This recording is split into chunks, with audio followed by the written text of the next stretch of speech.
Bienvenidos al Workshop Internacional de Política Fiscal en el corto y largo plazo, teoría y práctica en tiempos de COVID-19.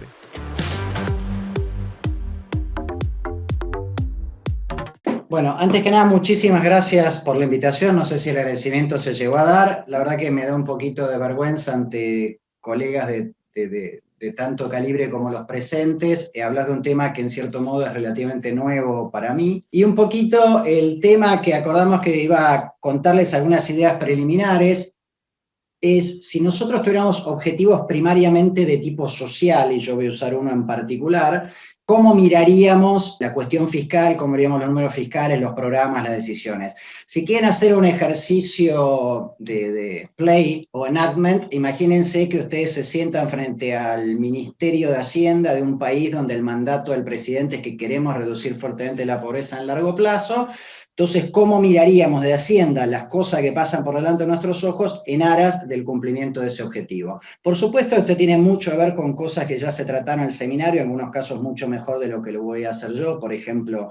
lo que decía Alejandro Izquierdo sobre inversión pública y demás, pero déjenme que les dé una cierta perspectiva y un intento de cuantificar o generar ciertos índices que si uno aterriza en un nuevo país, entre comillas, le permitan diagnosticar hasta qué punto nuestro vector fiscal está conllevando hacia un objetivo, por ejemplo, de reducción de la pobreza o no. Entonces, supongamos que aterrizamos en este país X, a mí me tocó hacer un momento en Argentina, después por motivos más de economía política no funcionó, pero la idea a priori conviene seguir explorándola. Y digamos que el objetivo es reducción de la pobreza, el objetivo de reducción de la pobreza realmente solo tiene sentido en el largo plazo,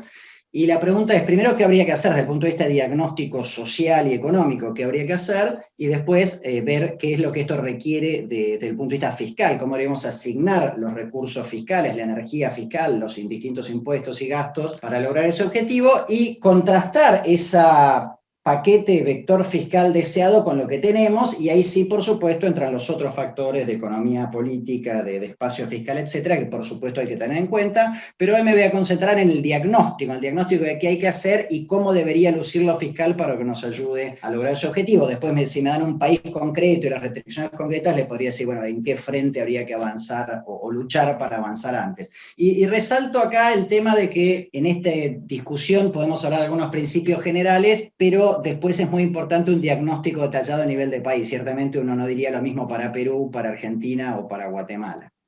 Entonces, un poco la pregunta es cómo mirar el budget para moverse hacia un objetivo de disminución de la pobreza. Una forma de plantear o de discutir esta lógica es tomando el vector fiscal, o sea, el conjunto de distintos gastos, conjunto de distintos impuestos, y el componente macroeconómico, que sería el agregado de gastos sobre producto, el agregado de impuestos sobre producto, el déficit fiscal, etcétera, cómo todo ese vector con sus componentes, llamémosle más micro y más macro, influye directa o indirectamente sobre la pobreza. En la mayoría de los casos es más bien indirectamente.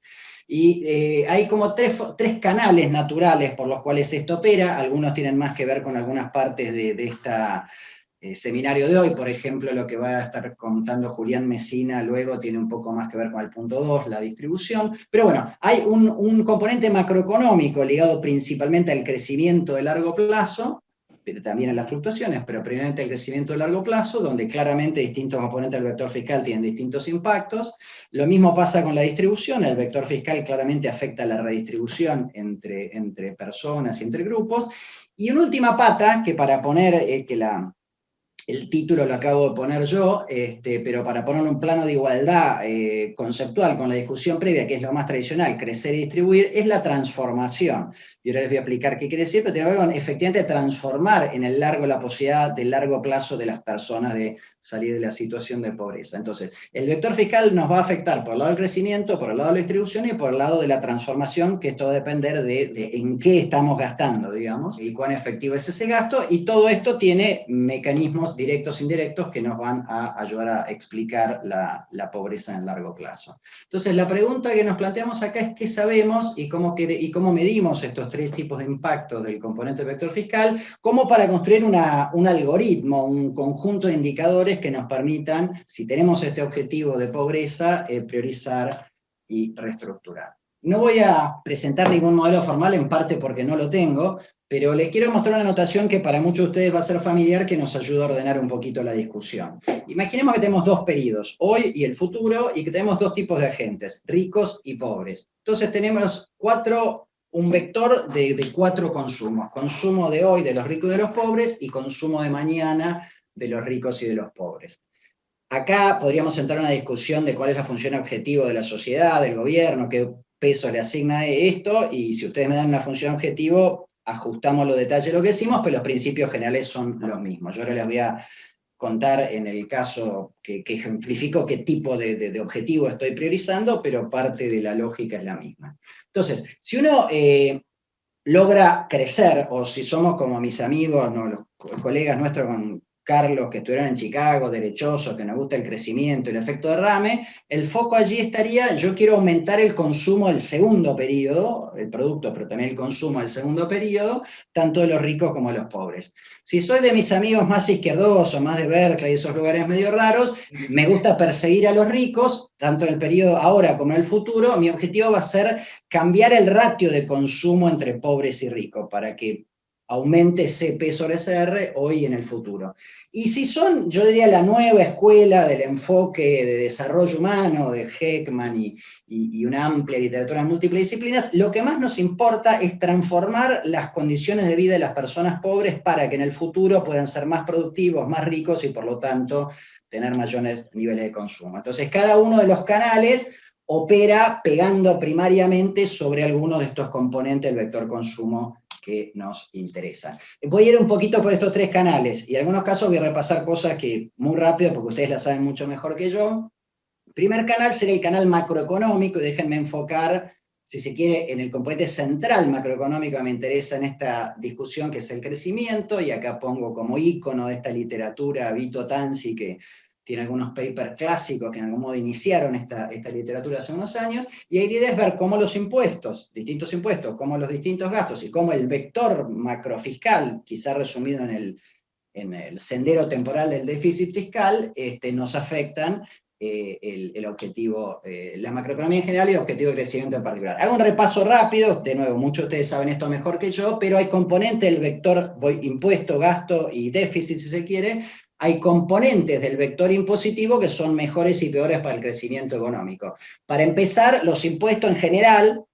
al menos dentro de esos rangos, son malos para el crecimiento económico. Segundo, y acá me peleo a mis amigos de Berkeley, cuanto más progresivos son peores para el crecimiento económico. Y también, y esto último suena feo con respecto a muchas otras cosas distributivas que vamos a decir después, pero cuanto más taxamos el consumo y menos taxamos el ingreso, es mejor para el crecimiento, aunque obviamente es peor para otros objetivos, pero es mejor para el crecimiento. Y después, por supuesto, uno tiene que pensar, según si está haciendo un análisis tabula rasa de lo presupuestario y mirando cada cosa de a uno, o imaginando cambios en el margen. Y si imagina cambios en el margen, por supuesto hay que pensar si uno aumenta un gasto, cómo financia, que financiar puede ser tipo la Argentina, con déficit, inflación, o con un país normal con algún impuesto para eso, etc. Y según el combo que uno haga, por supuesto estas movidas tienen efectos esperados más o menos positivos o negativos sobre el crecimiento y sobre las otras dimensiones que voy a enfatizar luego. Acá me meto en algo que se acerca un poquito a algo de lo que decía Alejandro Izquierdo, tiene que ver con qué sabemos como el vector de gasto público afecta el crecimiento, y esto depende de una serie de condiciones, que son los niveles iniciales, stock de capital bajos o alto, ahí la productividad de la inversión pública es distinta, el crowd out de la privada versus, pero hay un montón de detalles. Pero en ese montón de detalles, en línea general, la inversión pública es positiva para el crecimiento, la inversión educativa es positiva para el crecimiento, la inversión en salud es positiva para el crecimiento, el gasto social, que se define como el que no es el anterior, que es más bien más parecido a transferencias corrientes, es más dudoso, tendiendo a negativo para el crecimiento. Ok, ahí tenemos una muy simplista caracterización. Y por último, también simplificando una literatura que muchos de los presentes, me da casi vergüenza decir esto con Carlos en pantalla, pero sabemos que los desequilibrios presupuestarios generan inestabilidad, la inestabilidad genera financiamiento inflacionario, genera problema de crecimiento, y por la vía inflación, a través de la regresividad del impuesto inflacionario, también tiene efectos de corto y largo plazo sobre la pobreza, y ni qué hablar que el crecimiento, y subrayo la palabra de largo plazo, tiene un importante efecto en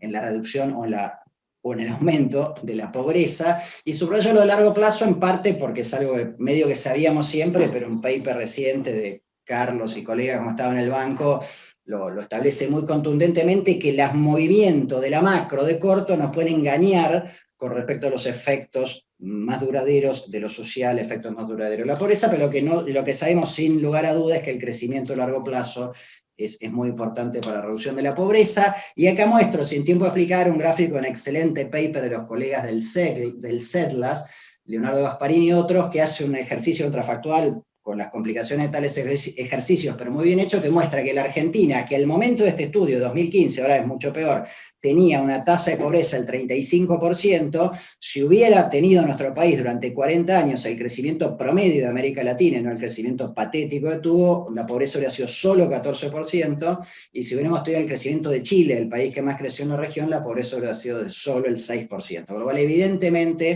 por más que los niveles cambiarían si hacemos el ejercicio hoy, evidentemente el crecimiento es tremendamente importante para la reducción de la pobreza. Pasamos al segundo componente, que es el componente de cómo el vector fiscal influye en la redistribución de recursos entre agentes de la economía, y acá hay una amplia literatura, pongo como símbolo, especialmente en nuestros círculos latinoamericanos, a la colega y amiga Nora Lustig, que hace muchos años está liderando este tipo de estudios, y de hecho ha desarrollado una metodología de análisis de incidencia que es de lo mejorcito que hay en el planeta en estos momentos, y se ha aplicado a prácticamente 70 países, se ha convertido como en el estándar para ver los efectos distributivos de gastos e impuestos. Hay toda una metodología para asignar gastos e impuestos. Nosotros tenemos un joint venture en el cual hemos aplicado esto al caso argentino. Hay mecanismos de imputación para asignar a través de microsimulaciones los efectos de estas intervenciones. Pero bueno, para contarles una versión breve, hay toda una serie de definiciones que nos llevan del ingreso de mercado hasta distintas formas de intervención fiscal, hasta el ingreso final, imputando varios gastos públicos, digamos, sociales. Y a la derecha de la imagen tienen el gráfico para el caso argentino, donde la línea, o mejor dicho, la curva y el integral allí presente de color rosado nos muestra el ingreso prefiscal, y después de las múltiples intervenciones llegamos a la celeste, que es la distribución del ingreso post-fiscal. Pero más interesante aún para nuestros propósitos, que es agarrar el vector de gastos e impuestos y en cierto modo ordenar, clasificar, indexar estos componentes de gasto para ver los efectos que tienen al final sobre la pobreza a través de los canales macro, distributivo y transformacional. Para el distributivo, esta es nuestra aplicación recientemente hecha para el caso argentino. Acá tenemos los principales agregados de gasto público social, digamos, o gasto público distributible, mejor dicho, y de impuestos, en verde gasto, en rojo impuestos, y vemos cuál es su contribución marginal, medida de distintas maneras que con tiempo en gusto podemos discutir, a la redistribución en la dirección correcta. Entonces, los hospitales públicos redistribuyen fuertemente en la dirección correcta, el impuesto al valor agregado juega en contra, los impuestos al ingreso redistribuyen bastante bien, sobre todo jorobando mucho a los más ricos, los programas de salud, de subsidio al gas, etcétera, redistribuyen bastante, pero los mejores mecanismos de redistribución de ingreso de corto plazo son algunas transferencias de ingreso, como los conditional cash transfers, etc. Para mostrarles un poquito qué hay detrás de estas liñitas que les mostré antes, agarro uno de los favoritos, que es el conditional cash transfer más famoso de la Argentina, y vemos cómo se distribuye su impacto, ya sea per cápita o como porcentaje del ingreso prefiscal, entre los hogares de distintos deciles, y claramente es algo bien progresivo, es plata que le va más bien a los pobres y tiene bastante poco bite sobre los más ricos. Income al revés, income tax al revés, y acá un ejemplo que me gusta mostrar por varios motivos, porque es muy fácil la comparación. Vemos el impacto distributivo del gasto en educación, el nivel primario, el nivel secundario y el nivel terciario. Si bien acá la plata va para todo el mundo, el nivel primario y secundario van principalmente para los pobres, el terciario naturalmente va principalmente para los ricos, porque los pobres no llegan a la universidad. Tercer punto, y me olvidé decir que en el recreo había música, entonces después de la música vengo yo, que soy más bien verso. Lo que les estoy contando ahora son más bien ideas de cómo habría que pensar y medir ciertas cosas que todavía no hemos cerrado, pero estas son nuestras ideas con respecto a esta dimensión transformacional que creemos es crucial para pensar la la pobreza a largo plazo. Es decir, cómo logramos aumentar de manera sostenida en el futuro los ingresos y de tal manera el consumo de las personas que son pobres hoy o de las familias que son pobres hoy. ¿Cómo lo hacemos? Bueno, la respuesta es bastante obvia. Para lograr esto hay que invertir en los capitales de los pobres, y si nos metemos en detalle, aquí hay temas de capital financiero, de capital físico, de capital humano, de capital social. Alejandro hace un rato hablaba de algunos aspectos de inversión pública que tienen que ver con el capital físico. Si yo me metiera en el detalle, que no me voy a meter en esta charla por brevedad, hay un tema, la inversión en general en infraestructura en promedio es buena para el crecimiento, es buena para la reducción de la pobreza. Hay ciertos gastos de infraestructura que son mucho mejores para mejorar la calidad de vida y por lo tanto las posibilidades de desarrollo futuro de las personas pobres. Tiene que ver más con cierta infraestructura local, que podría ser la infraestructura de acceso a mercados para productores agrícolas pobres, puede ser la infraestructura urbana para chicos que viven en el medio de basurales y que sufren todo tipo de enfermedades que afectan su salud, su productividad y su futuro en muchas dimensiones, etcétera, que son capitales más bien colectivos, la infraestructura local, por así decirlo. Me voy a enfatizar en el capital humano, entre otras cosas, pues el más importante de todos a estos niveles de ingreso y de stocks de capital. Y aquí hay una línea de trabajo que engloba muchas disciplinas, pero ha estado liderada en la economía por nuestro querido profesor, el profesor James Heckman, que obtuvo el premio Nobel el año 2000, y posiblemente si se diera 2 veces se lo deberían dar de nuevo por todo lo que hizo después del 2000, que incluye todo esto. Eh, Sintetizando toda esta lógica que es amplia y compleja y difícil de medir, por eso está Heckman, pero imagínense una representación heurística de una persona el día que nace hasta el día más cercano para uno de nosotros cuando deja de estar por acá. Y como metáfora, imaginemos una persona nacida en un contexto de pobreza comparado con una nacida en un contexto de riqueza. Hay muchísimos factores por los cuales el día del nacimiento, incluso algunos meses antes del día del nacimiento, ya somos distintos. La nutrición, la alimentación, las condiciones de estrés, los hábitos, etcétera, de la mamá embarazada son distintos, el chico nace distinto y lo podemos medir en variables de estado como el peso al nacer, la probabilidad de morir al nacer, etcétera. Esta desigualdad inicial, lamentablemente, no sé sino multiplicarse a través de distintos ámbitos e instituciones como la familia, el sistema educativo, el mercado de trabajo, etcétera, mercados financieros y otros, a través del tiempo, y esto está muy bien estudiado por Heckman, hay un doble juego ahí. Primero, hay una enorme histéresis. Cuando vos naciste pesando 1,8 kg, bueno, tu posibilidad de estar sano y que te vaya bien en la escuela a los 20 años es mucho más baja que cuando naciste pesando 3,7 kg. Entonces, aún si tuviéramos luego exactamente las mismas oportunidades, el origen importa muchísimo, y encima después no tenemos las mismas oportunidades, porque lo que te pasa a lo largo de toda la vida está recontra correlacionado con las características de tu familia, que es It's the family stupid, diría yo, es lo más importante para predecir lo que le pasa a la gente a través de la vida.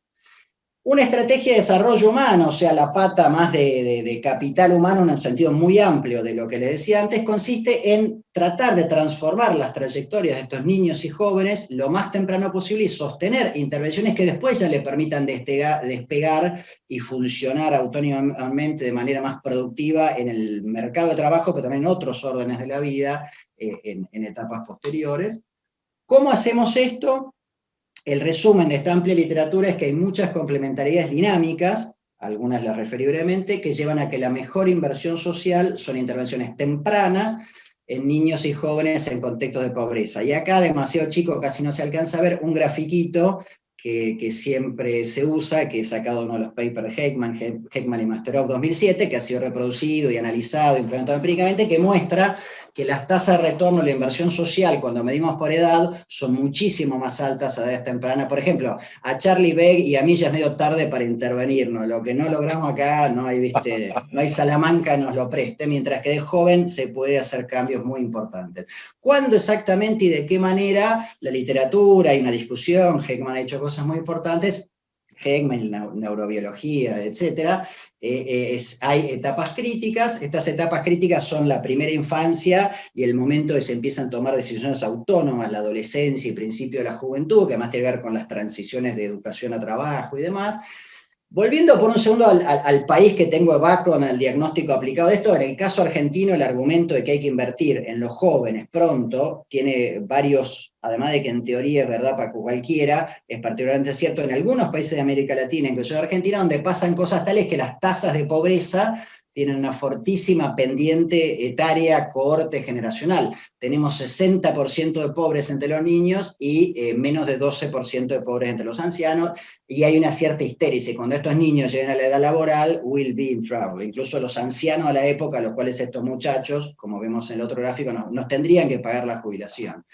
Ustedes saben que muchos de nuestros países, Argentina entre ellos, ha estado atravesando y sigue atravesando el bono demográfico, que es la etapa en la cual el segmento etario del medio, la gente que tiene edad de trabajar,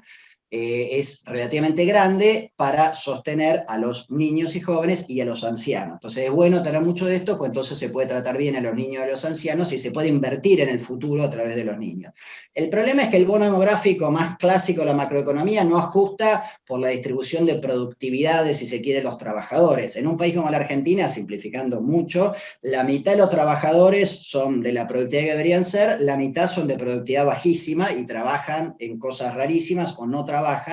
Entonces la realidad en un país como la Argentina hoy es que este segmento de trabajadores, digamos aproximadamente la mitad, está sosteniendo como puede, no solo los niños, los ancianos, sino también esta otra mitad que es bastante improductiva. Entonces hay que invertir hoy para que en el futuro este ratio de verde a rojo haya mejorado mucho, haya muchos trabajadores productivos que en aquel momento puedan sostener a los muchos ancianos, entre los que si tengo un poco de suerte llegaría a estar yo, y como ven los números fiscales, ni por casualidad, incluso la economía ni por casualidad van a poder sostener. ¿Qué implica todo esto para el vector fiscal? Y esto es como ahora le hablamos, como me tocó hacer hace algunos años al ministro de Hacienda de estos temas. Bueno, ¿cómo yo agarro el vector fiscal que le llega a él o a ella y diagnostico, a ver, cuáles de estos ítems hay que darle más importancia y cuáles de estos ítems hay que, en una situación como nos plantea la realidad actual, el escaso espacio fiscal actual, las demandas adicionales de dinero y transformación nos trae el COVID, bueno, según el caso, ahora les muestro, en un caso lo que tenemos que hacer es reasignar, porque no alcanza la plata, bueno, ¿dónde esta teoría te diría que tenés que hacer los recortes? Y dónde, como bien decía antes, con respecto a inversión pública, Alejandro, dónde tenemos que defender con nuestra vida que esto no nos lo toquen. Y de nuevo, acá hay componentes que son más macro, que depende de cuál es tu situación fiscal agregada, y por supuesto después está cuestiones de la productividad con respecto a estos objetivos de cada uno de los componentes. Muy rápido, porque sé que estoy con poco tiempo, les muestro parte del diagnóstico para el caso argentino en clave comparativa de otros países de la región y de otras regiones. La Argentina tiene el gasto social más alto de América Latina y el gasto público más alto de América Latina, compitiendo con Brasil según como midas. Nuestros niveles de gasto social son comparables a la OECD y son 4 veces los de países que gastan poco en términos sociales, como por ser Guatemala o República Dominicana. Entonces ya tengo una idea que el caso de Argentina no es que tenemos que aumentar el gasto social, tenemos que hacer las cosas distintas. Pero bueno, hay distintas formas de medir, por ejemplo, cómo es la tributación efectiva en un país con respecto a un fitting de más o menos cuánto cobran de impuestos de distintos países, y hay países como Argentina y Brasil que están cobrando mucho más impuestos de lo que deberían, mientras que hay países como Guatemala que están cobrando mucho menos impuestos de lo que deberían. Entonces, a la hora de ver la composición, bueno, en algún lugar voy a jugar más con reasignaciones y reducciones de gasto, en otro lugar puedo jugar más con aumento de impuestos. Después viene la economía política, pero yo que me dediqué a la economía política 30 años, primero vamos a la economía para ver a dónde queremos ir, después le ponemos la restricción a la economía política. No podemos dejar de ir a Guatemala y decir tienen que aumentar los impuestos, no podemos dejar de ir a Argentina, a Brasil y dejar de decir tienen que aumentar el gasto y en particular tal, tal y tal. Si de esa lista de tales después no es políticamente factible, que el costo lo pague el político, pero no nosotros como analistas. Y hay que instalar estas discusiones para que alguna vez se abra la ventana de oportunidad política para avanzar en esas transformaciones. Entonces, en un caso como la Argentina, a diferencia del caso de Guatemala, hay que priorizar y posiblemente en líneas a reducir dentro de los niveles de gasto público y de gasto social existentes. ¿Cómo hacer esto? Y esto lo hago breve porque es una agenda que hay pedacitos que hemos hecho y otros que no, y hay distintas formas de entrarle, pues es una pregunta muy compleja, porque es algo así como inferir los efectos del vector fiscal hoy, digamos, para ser más fácil, de los gastos de hoy, de distintas instituciones públicas hoy, sobre los resultados de largo plazo en pobreza. Es una literatura compleja, pero que se puede navegar con alguna inteligencia, algunos shortcuts. Y se puede navegar a distintos niveles. Una versión más profunda, que lleva varios años y grandes equipos para hacerla, que tratamos de hacerla, algunas versiones intermedias que al menos nos llevan mitad del camino un poquito más rápido, y versiones más sintéticas que si me llama mañana a un colega de la audiencia que es ministro de algo y quiere que le diga algo con sus datos, algo le podemos decir, obviamente mucho más rough approximation que una vez que hayamos hecho todo este trabajo. Una forma de pensarlo, y esto lo hicimos alguna vez para la Argentina, acá, más allá de los detalles, no se alcanzan a ver, está todo el listado de todos los programas del gasto social del nivel nacional, discusión importantísima, también apareció en la sesión previa, del nivel nacional de la Argentina. Entonces, nosotros sabemos que hay un montón de cosas, tenemos orquestas infantiles, programas de emergencias climáticas, tenemos programas para empresas que quiebran, les tiramos una mano, bueno, todo eso puede ser estudiado, y en algunos casos ha sido estudiado, para ver cuál es el impacto que tiene sobre ciertas variables de estado clave, que sobre todo dado que estoy enfocando en este pedazo, en la parte social, la parte humana, la parte inversión en capital humano, broadly defined de los pobres, lo que yo voy a mostrar brevemente acá,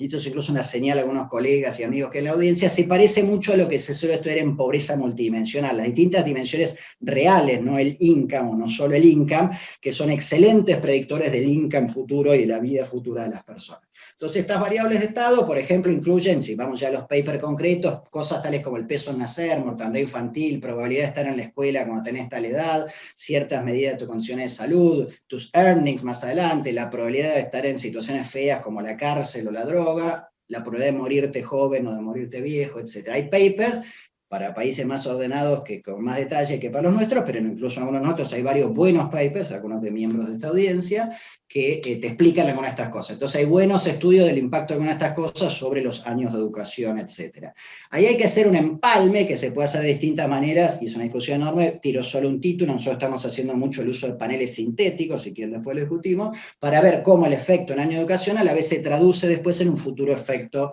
en los ingresos de estas personas, y una vez que tenés la distribución de ingresos simulada a futuro, puedo preguntarme qué pasa con la pobreza y qué pasa con otro conjunto de indicadores sociales. Hay varias cuestiones que definir y no hay tiempo de discutirlas acá, pero una es cuál es la métrica que vamos a usar para hacer la comparación entre programas de distinta naturaleza. Uno te afecta el peso del bebé, el otro te afecta la terminal escolar, el otro te afecta el empleo. Bueno, ¿cómo lo traducimos a algo? Nuestro primer paso siempre naturalmente es ingreso, pero hay otras formas de hacerlo y cada una de ellas tiene su complejidad. Y por supuesto hay temas de temporalidad, si estamos sacando la foto de hoy o evaluando programas que existen hace 50 años, que también hay matices interesantes y complejos a discutir ahí.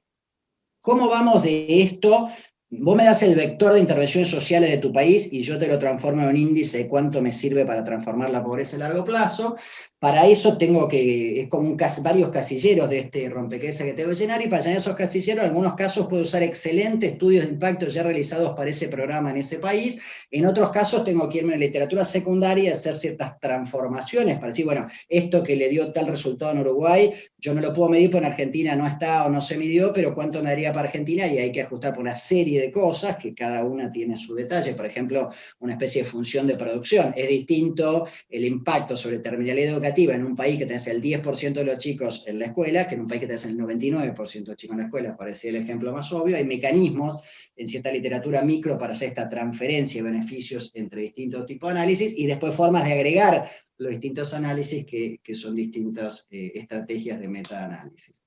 Habiendo dicho eso, les muestro un ejemplo de algo bien hecho, que es para Estados Unidos, después de algo mal hecho, que es lo que hice yo para Argentina. Esto es un paper maravilloso de Hendren y Sprung-Kaiser, del equipo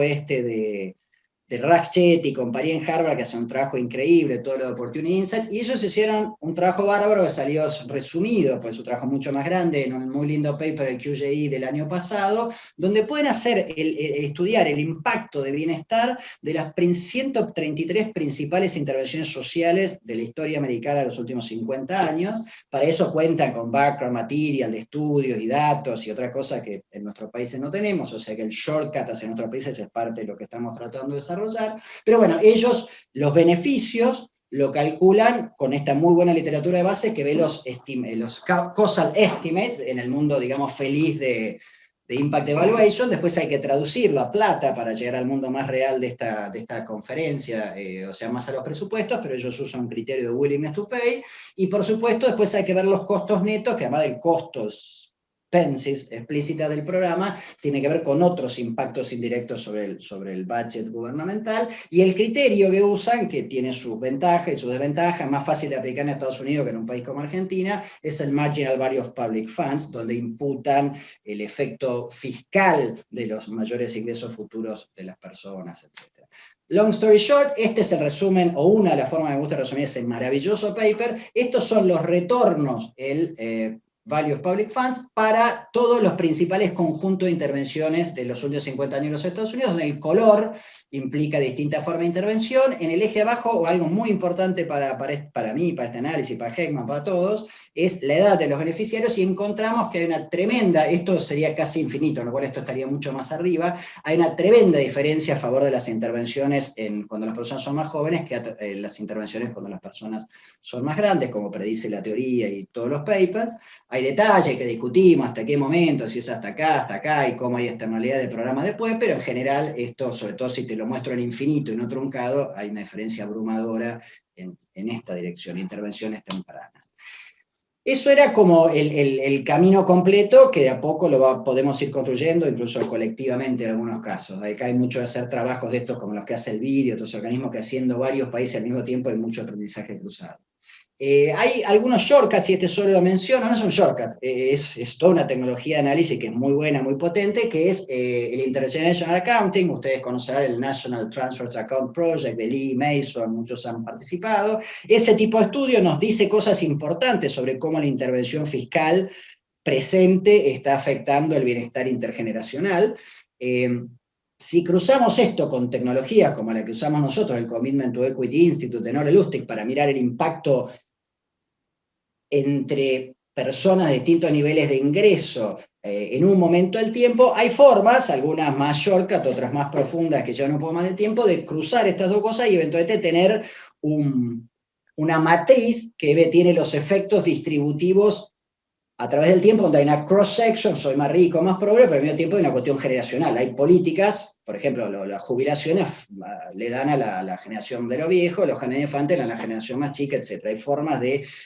componer esto en las dos dimensiones, la distributiva más tradicional y el efecto entre generaciones. Obviamente lo que más nos calienta el enfoque mío, en la teoría que enfatizamos, digamos, serían las inversiones en los niños pobres, digamos. Pero bueno, ahí tenemos un método para ver qué estamos haciendo en ese sentido.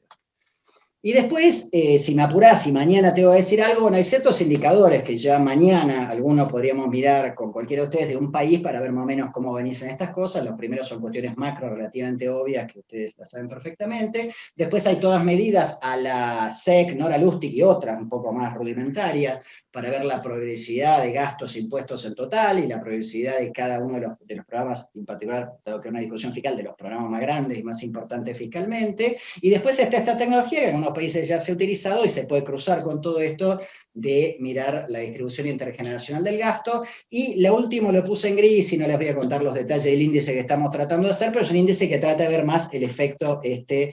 a la Sprung-Kaiser y Hendren, si se quiere, del impacto transformacional sobre pobreza de largo plazo. Ahora les muestro algo que es una versión muy preliminar, donde todavía ni siquiera hemos implementado los avances más recientes, pero para mostrar más o menos cómo luce esto una vez que uno lo hace. Vos me das todo el vector, en este caso es solo gasto social del gobierno nacional, pero lo podemos hacer para todo, y yo te lo mido en tres dimensiones, por así decir, ligadas a esta prescription que hice hace un rato, que tiene que ver con el efecto distributivo de estas intervenciones, tiene que ver con el componente de inversión, o sea, esto realmente pega a largo plazo, sabes, se muere mañana seguro, obviamente la infraestructura tiende a tener mucho efecto a largo plazo, la educación también, otras cosas no las comemos hoy, o tiene un efecto muy chiquito que también hay que estimar sobre el largo plazo, y también es este shortcut de mirar lo generacional, que es relativamente fácil de mirar y lo usamos en parte para empalmar con inversión. Acá hay discusiones en las que no voy a entrar, de si esto es un índice que se suma, que se multiplica, que haces una secuencia y primero mirás lo distributivo, después solo te enfocás en lo que realmente va donde debe ir, y demás. Pero bueno, haciendo una cosa medio la más bestial, que es ponderar y sumar, digamos, un promedio ponderado de alguna manera, lo que agarramos de todos estos programas, entonces los transformamos en un indicador, que bueno, medio arbitrariamente trazamos una línea, es decir, si estás en verde, mi amigo ministro de Hacienda lo quiere cortar y me agarro a trompada, porque eso no hay que cortarlo nunca, eso es lo que realmente necesitamos aumentar, de hecho, y hacer mejor. Si es amarillo, bueno, charlemos, veamos la economía política, si es rojo, hay que pegarle en toda la medida que la economía política lo permita, al menos con respecto a este objetivo de reducir la pobreza a largo plazo. Acá están los programas ordenados, cuáles son los que tienen mejores impactos, peores impactos, y les muestro la síntesis para el caso argentino. Y acá hay muchas discusiones. Una obvia es cómo contamos las jubilaciones y pensiones. Para evitarme esta discusión, en la segunda no las cuento, en las primeras sí, entonces ahí me aparece algo que no tiene nada que ver con el futuro de los pobres, que son las jubilaciones y pensiones. Y nada, esto es nuestra foto. Acá hay muchas arbitrariedades, desde cómo construí, esto va a ser mejorado, y también la arbitrariedad del threshold, de qué es rojo, qué es amarillo. Pero bueno, si por un segundo nos tomáramos en serio y llegás a un país y te da un resultado como este, y es un país que tiene que hacer cierto ajuste fiscal, y yo te diría, hermano, podés cortar todo el gasto público nacional y no pasa nada con la pobreza a largo plazo. O sea que acá mis amigos fiscalistas van a estar felices. No me toques amarillo ni hablar del verde, pero tenés un pedazo rojo enorme, entrá por ahí, no me jodas esto. Y para terminar, la nota optimista de mi propio país, aunque a veces me cuesta ser optimista con respecto a mi propio país, justo medio más por casualidad que por diseño, en el último presupuesto que estamos jugando ahora versus el que ejecutamos el año pasado, algunas de las comparaciones que sugerimos parecen haberse movido en la dirección correcta. Por ejemplo, estamos reduciendo el gasto en universidades y estamos aumentando el gasto en inversión en jardín de infantes. Eso es una buena, así que les podría contar 99 malas, pero resalto una buena de nuestro gobierno, nuestro presidente, y termino en esta nota optimista.